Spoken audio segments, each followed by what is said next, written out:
Здравствуйте, дорогие друзья! Это Анапа. И у меня новые очки. Ну, сейчас они не очень актуальны, но тем не менее для создания нового какого-то образа, то вполне себе даже ничего.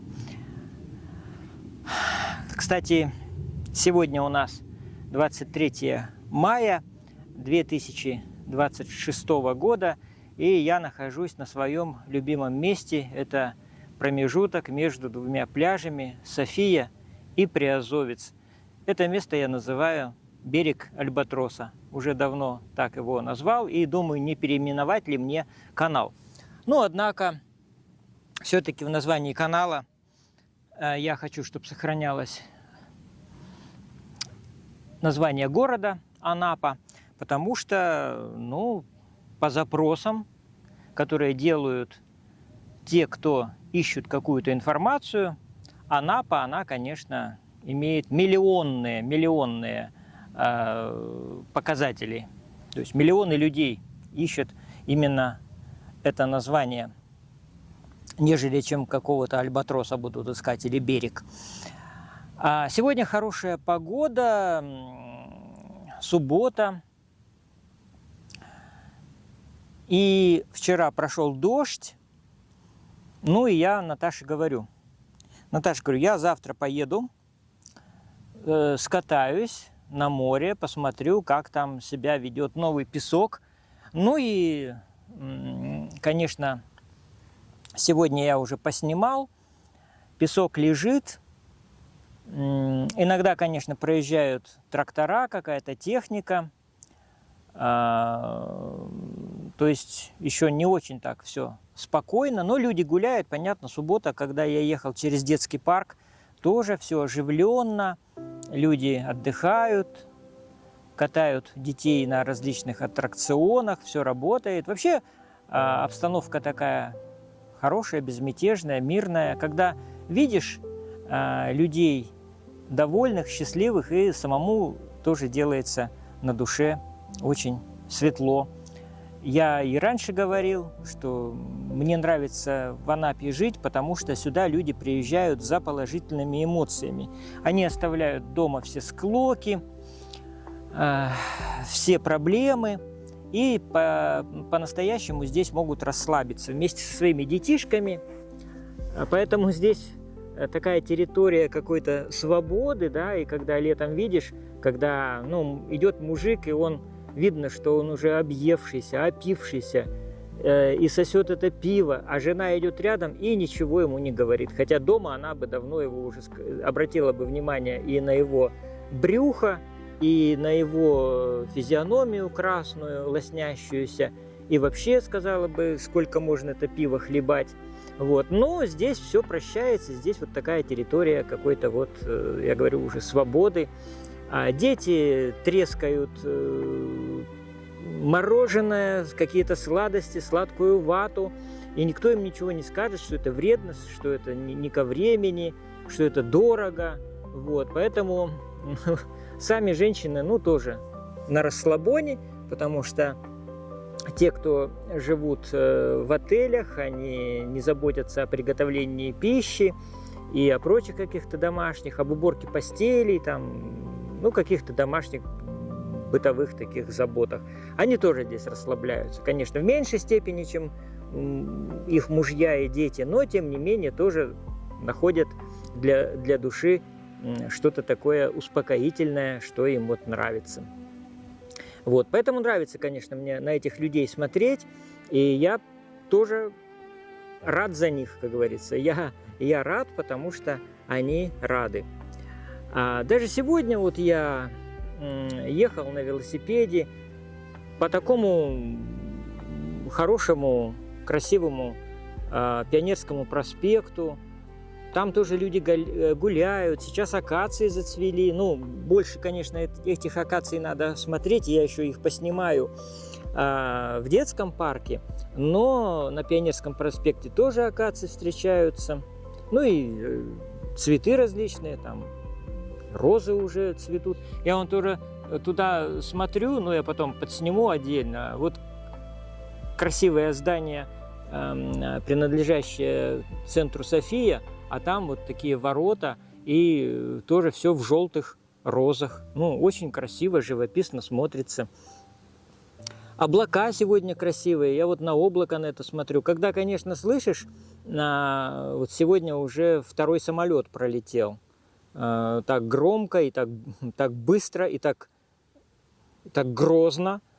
Вот. Это, конечно, напоминает, что время сегодня неспокойное, и вчера была сирена, и сегодня уже понятно, я смотрел информацию, куда прилетело, и как прилетело, и что пострадало.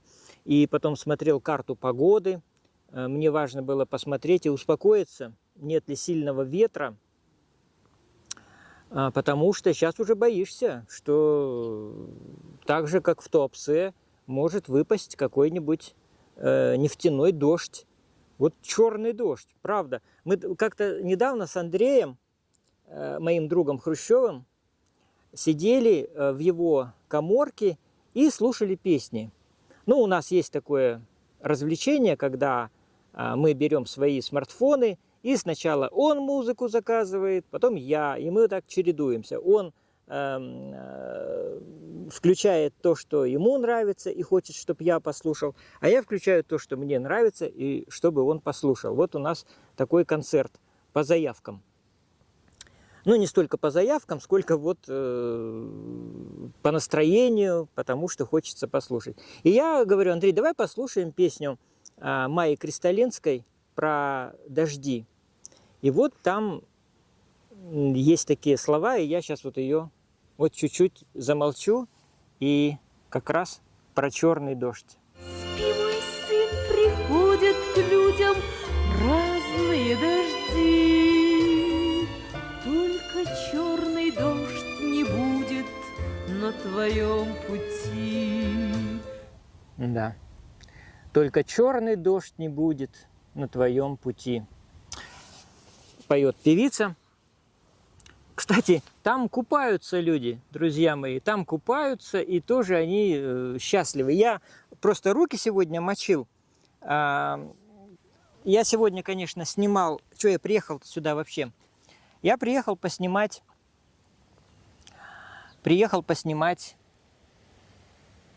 дюны.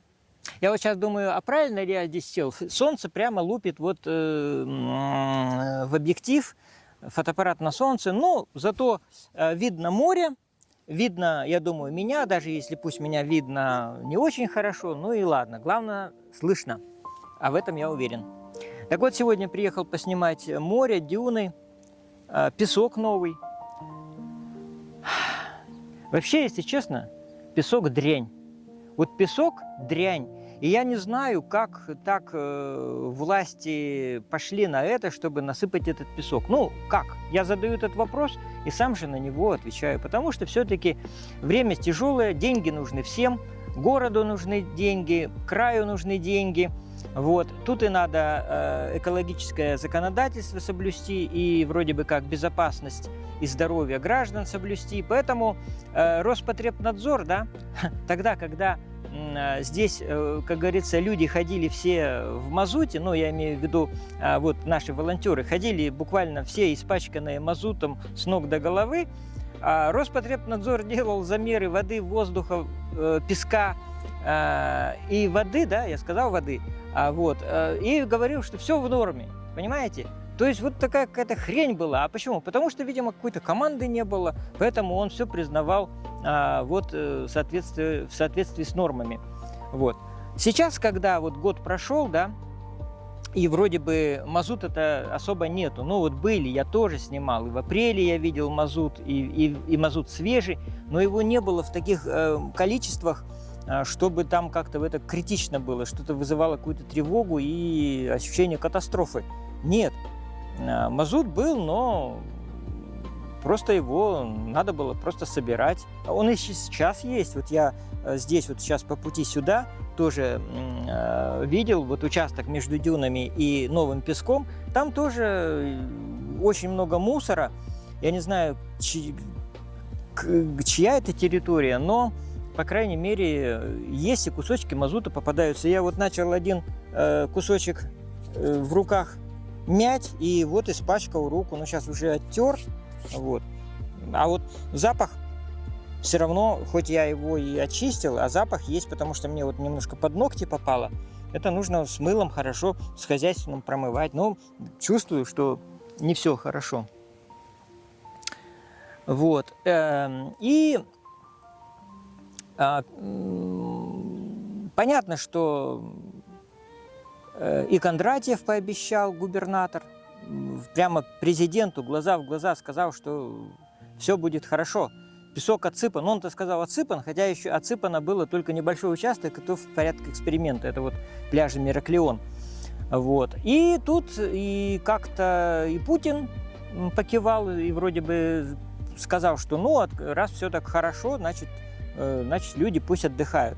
И тут вот как раз Роспотребнадзор и заявил, что пляжи откроют только в том случае, если поверх старого слоя песка, который, ну, якобы заражен, ну, он действительно заражен, но не так уж, я думаю, конечно, критично, как бы природа бы сама, может быть, исправилась. Но, тем не менее, Роспотребнадзор сказал, что поверх зараженного песка должен лежать слой 50 сантиметров, 50-70. Ну и все, и закипела работа. Вот нашли вот этот песок где-то в Темрюке и разбили весь пляж, а это 12 километров, на 3 участка, определили даты. Вот этот участок принадлежит как раз к первой очереди. Это от Анапы, от лечебного пляжа, до санатория Бемлюк.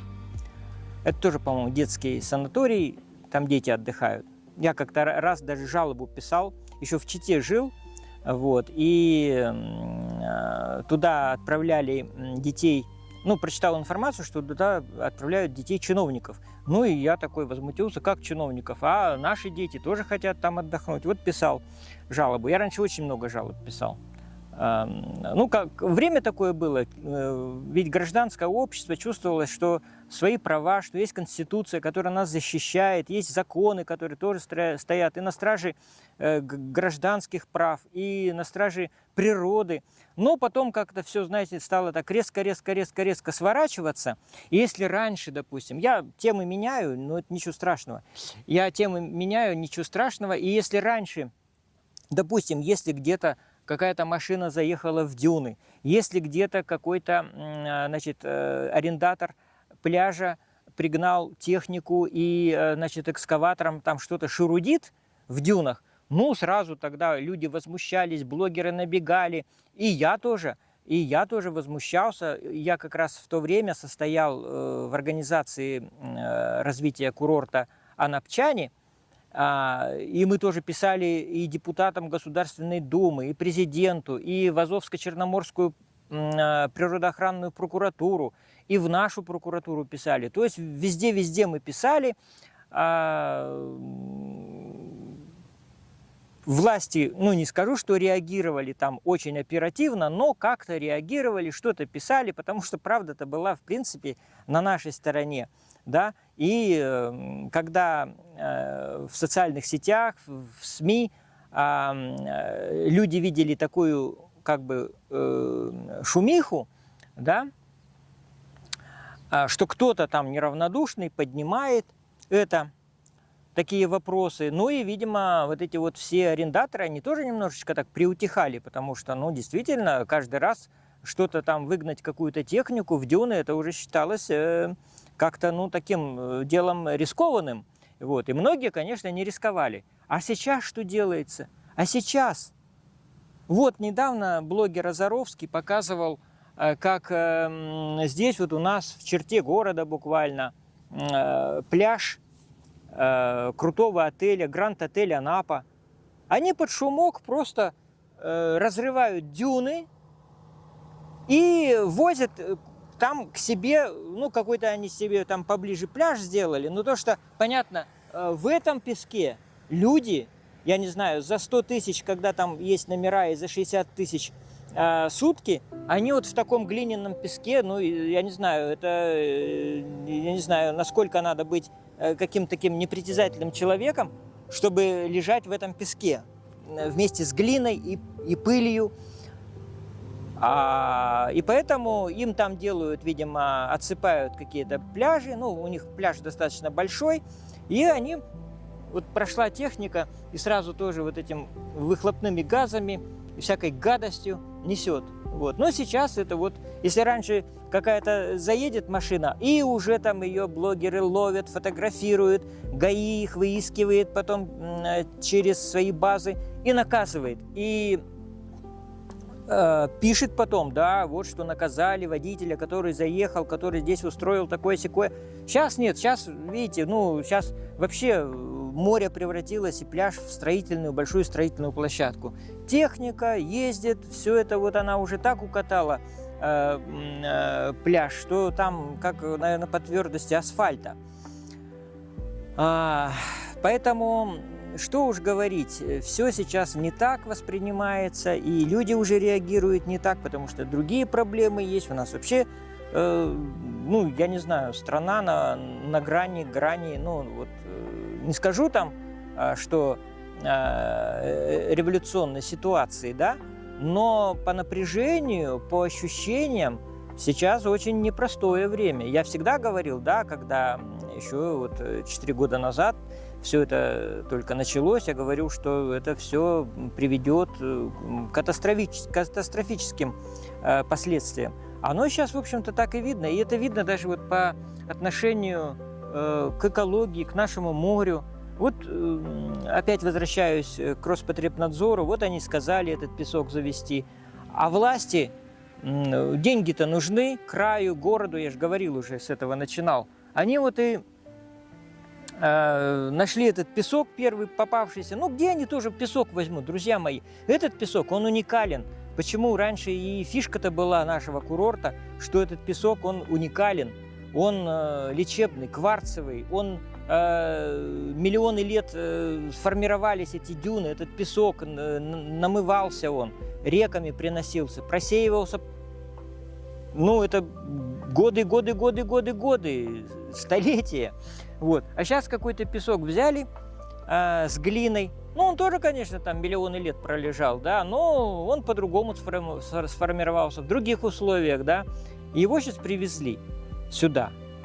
И как-то я смотрю, я вот правильно сказал, сегодня по нему люди-то не спешат ходить, потому что, во-первых, сейчас он напоминает просто пашню, и по нему очень трудно идти. Вот я на велосипеде, ну, конечно, перешел, что мне-то, да, я перешел. Но вот как-то я не представляю, как можно на нем лежать, полотенчечко свое раскинуть и загорать, потому что он, во-первых, он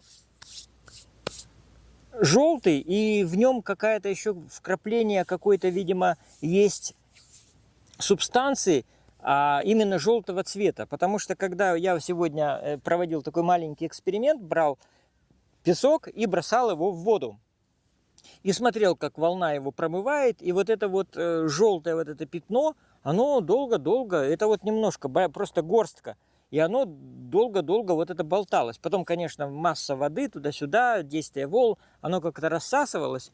А когда будут большие шторма, и когда эта часть песка будет просто попадать в море, у нас море просто будет потом такое, ну, желтого цвета во время шторма. Вот. Конечно, будет потом тоже все это уляжется туда-сюда, все равно как-то будет более-менее вид. Но, тем не менее, вот когда так смотришь, ну, как-то так, как будто бы что-то чужеродное. Я вот взял эту горсть вот этого песка, и я как будто бы к морю понес. Море сегодня чистое, красивое, ну, не 100% кристальное, но чистое, нормальное море, каким мы его привыкли видеть в большинстве случаев. И я взял эту горсть вот этого песка, и я бросил, как будто бы, знаете, я что-то делаю неправильное, потому что я, получается, как-то загрязняю это море. Кстати, люди купаются, много купаются людей сегодня. Много людей купается. Во, трактор, смотрите, баронит. Но сейчас хоть выровняет, да. Хоть выровняет немножко, а то все это напоминает действительно пашню, по которой трудно ходить. Ну, по пашне вообще трудно ходить. Кто вот поле видел, совхозное, колхозное, да, фермерское, но вот примерно так, да, трудно ходить по этим кускам. Плюс там эти кучи, вот эти, конечно, очень много встречается глины.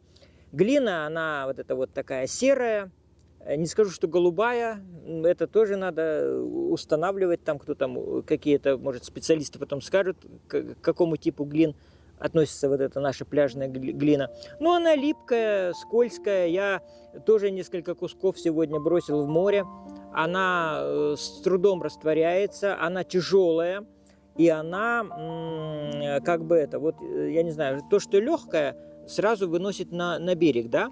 А это тяжелое, ее наоборот, как-то она лежит, и ее на берег-то не выносит. Вот, мне пришлось изловчаться, чтобы потом вот этот кусок глины достать и потом, ну, посмотреть. Он размяк, я вылепил человечка опять, посадил его там, глинкой его назвал.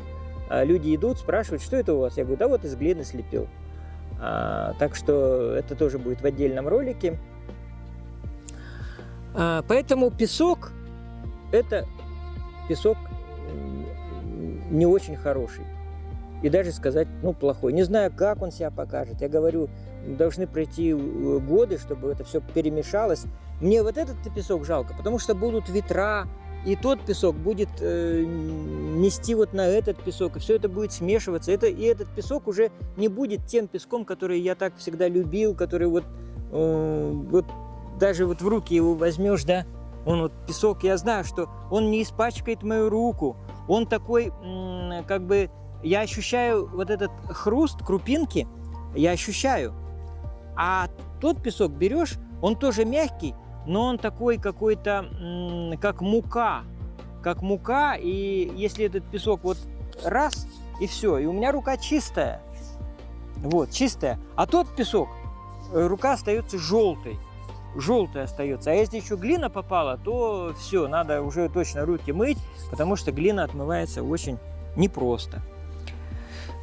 Вот, это мои мысли сегодня о сегодняшнем дне. Он такой прекрасный, замечательный, по погоде, небо голубое, тучки красивые, море хорошее, песок вот этот в дюнах, такой весь сегодня плотный, потому что дождь прошел, я говорю, по нему можно ехать на велосипеде. Я даже сегодня вот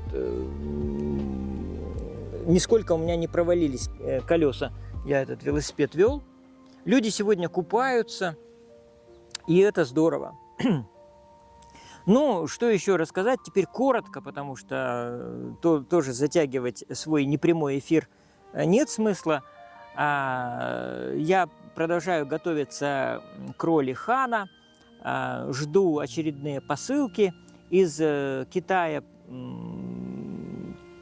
Костюм мне основной уже сшили, но я еще заказал вот эти вот поручи, или как их называют, на руки надеваются, кожаные. Пояс мне, ремень пришел, шашка должна прийти, вернее, не шашка, а сабля. Вот, какие-то еще мелочушки должны прийти. В общем, жду, когда сапоги должны прийти. И потом я в этом костюме сфотографируюсь. Меня просила костюмер наш, Марина, когда все придет, ну, сфотографироваться, потому что она, для нее этот мой костюм, это ее портфолио. Она шила этот костюм для меня, она его разрабатывала по референсам, она мне предложила вот эти вот все аксессуары, поэтому это как бы ее тоже работа. Мы выезжали в лес, в район села Гайкадзор, и там строили наши декорации, это будет юрта. Нам сейчас нужно очень много еще там потрудиться и очень много материалов, чтобы сделать внутреннее убранство, потому что в основном съемки мы делаем внутренние съемки. Мы такой строим как бы павильон, и нам нужны будут ковры, войлок, в общем, много-много всякого материала, чтобы создать внутреннее убранство. Не говоря уже о реквизите, какие-то там чаши, я не знаю, чего там, ну, про ковры я уже сказал, чаши, там, казан, очаг, это все вот это вот, ну, все должно как-то вот, ну, каждая деталь, она создает настроение в фильме, да. Вот такие дела. Мальвина Сергеевна Третьякова, наш режиссер, предложила мне поехать в Москву. Я с самого начала, в общем-то, отказывался от съемок в Москве. Но сейчас я так задумался, думаю, может быть, съездить все-таки. Но, скорее всего, я не поеду в Москву, потому что, ну, это опять очень много нужно брать вещей. Если это поезд, нужно там опять питание. Ну, в основном, конечно, реквизита много. Реквизита много мы везем всегда. Есть возможность уехать на автомобиле, но на автомобиле ехать, ну, мне сейчас все-таки тяжеловато. Мне нужно где-то уже полежать, отдохнуть, поесть спокойно тогда, когда я захочу. А в автомобиле это очень, ну, трудно для меня, особенно такие большие расстояния в Москву на автомобиле. Нет, я однозначно не поеду. А съемки планируются опять в районе Хотьково, город Хотьково Московской области, где мы снимали фильм «Куда приводят хороводы». Я хорошо знаю эти места. Ко мне сейчас обращаются актеры. А как там что? А есть ли там цивилизация? А как там мыться? А как там то все? Сейчас я просто проверю, друзья мои.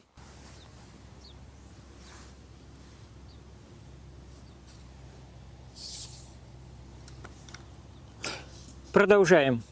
Немножко поменял ракурс.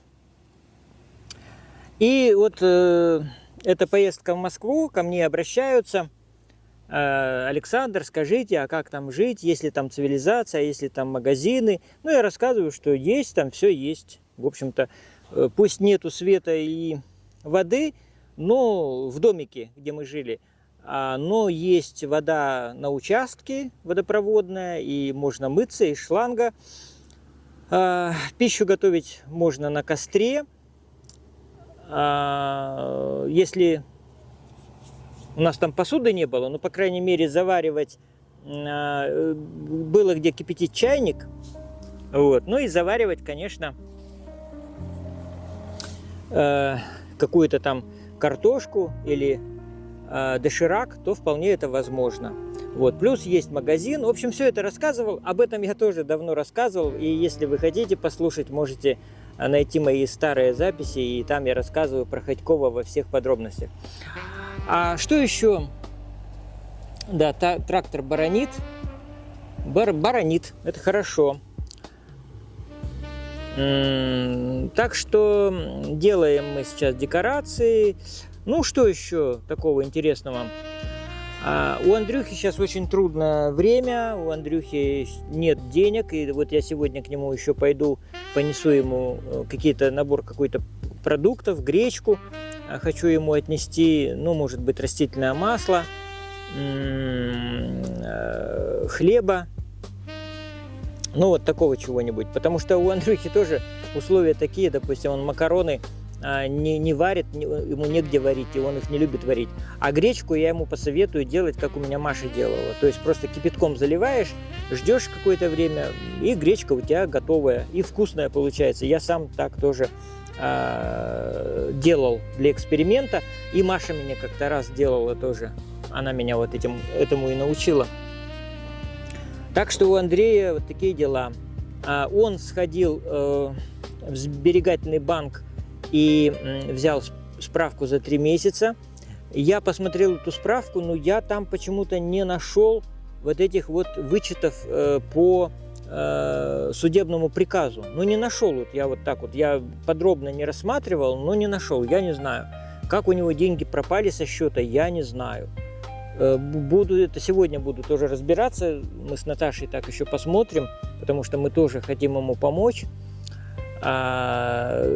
Значит, он сходил за справкой и сходил в офис «Единой России» на улицу Крымская. Но вчера оказалось, что хоть и был приемный день, но он был до 14 часов. А Андрей пришел уже после окончания приема. Ну, не знаю, насколько они этот график там соблюдают. Будем надеяться, что они соблюдают этот график. Так что у Андрея такие дела. Ну, что еще? Ну, о литературной своей деятельности я сейчас ничего не пишу. Ничего не пишу, хотя как у меня в планах есть свою книжку «Гамлет». «Гамлет» я вообще нигде не публиковал. Это переложение трагедии Шекспира, которую я в 91 году делал. Ну, хочется тоже, чтобы это было у меня. И книжка «Золотые осколки», она у меня тоже заложена на Ридеро. И ее, в принципе, только мне проверить и опубликовать.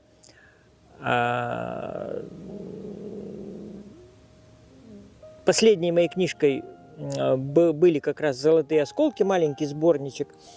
И я как бы для себя определил, что я буду его дарить тем людям, которые, ну, наверняка увлекаются поэзией, тем людям, кому я интересен. И вот я познакомился на съемках с новым нашим актером, Дима его зовут. Он по образованию вообще оперный певец. И сейчас тоже играет в театре при Доме культуры «Родина», Центр культуры «Родина». Поет где-то в какой-то группе, но я особо так не узнавал, но с ним интересно поговорить. И он тоже такой интересный, ко мне иногда так обращается, что-то спрашивает. Ну, то есть я ему интересен как личность. Вот когда мы выезжали на строительство декораций, он попросил меня, чтобы я его снял. Он все хочет сыграть роль какого-нибудь такого злодея. Ну вот, и мы там в плане такой импровизации немножко я его поснимал. Вот, кстати, на этот объектив, которым я сейчас снимаю, Индустар 61 LZ, Дима видел результат, я музыку наложил, там никаких слов нету, только Дима один. И то это все очень спонтанно. Все это спонтанно и, в общем-то, без всякого сценария, естественно. Все, я говорю, это такая импровизация. Но Диме понравилось, он говорит, я очень смеялся. Я очень смеялся, когда посмотрел этот ролик. С художниками я продолжаю общение. Снимал недавно встречу с художником, нонконформистом Владом Несыновым.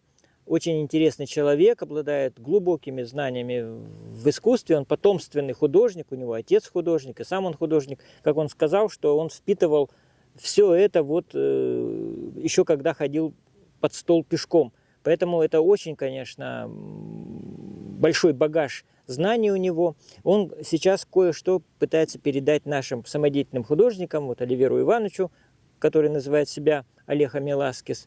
Ну и, понятно, все другие остальные тоже его с интересом слушают. А мне было интересно снять тоже ролик об этой встрече. И я считаю, что у меня ролик достаточно так неплохо получился, потому что я не пытаюсь снять протокольную встречу, а я снимаю как бы такие кусочки. Ну, мне интересно просто ракурсы, показать других людей, не только там главного спикера. А потом, когда я уже домой прихожу, у меня вот кусочки, а я из этого должен сделать какой-то ролик, чтобы...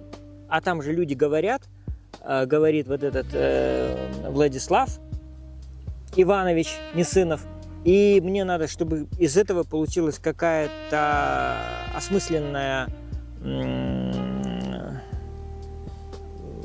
я не знаю, осмысленная мысль, наверное, неправильно сказать, но, по крайней мере, вот ролик должен быть с каким-то смыслом. И у меня это получилось, и даже как-то вот так спонтанно, но я считаю, что ролик получился очень хороший. Я разместил его на Рутюбе, на Ютубе, на Дзене, и мне очень приятно было, что сам Несынов зашел на мой Дзен, поставил лайк. Вот, допустим, от того же Оливера лайка не дождешься никогда. И он никогда комментарий не напишет. Хотя он заинтересован в распространении информации, хочет продавать свои картины за очень дорого на международных площадках, но сам очень такой человек зажатый, скрытный. И вот как раз Несынов-то рассказывал о том, что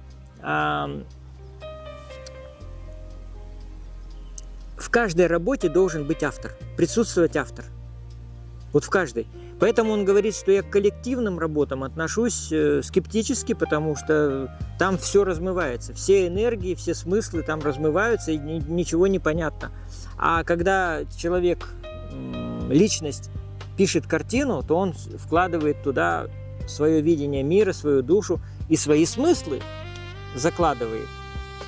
Порою даже иногда, я думаю, что бессознательно, но они там точно есть. И поэтому этот ролик очень полезен. Посмотреть его полезно вообще людям, кто занимается искусством. Ну вот, все вроде бы. Дома у меня все хорошо. Наташа работает, Маша заканчивает школу, Валя воспитывает маленького мальчишечку, Кирюшку. Юра уехал в Краснодар ненадолго. И скоро они с Ларисой вернутся в Анапу, и снова мы будем встречаться, общаться. Ведь в жизни самое главное – это общение. И что мы должны сделать за свою жизнь – это наобщаться, набыться друг с другом. Вот, поэтому всем желаю почаще вспоминать своих друзей, родственников, близких, любимых.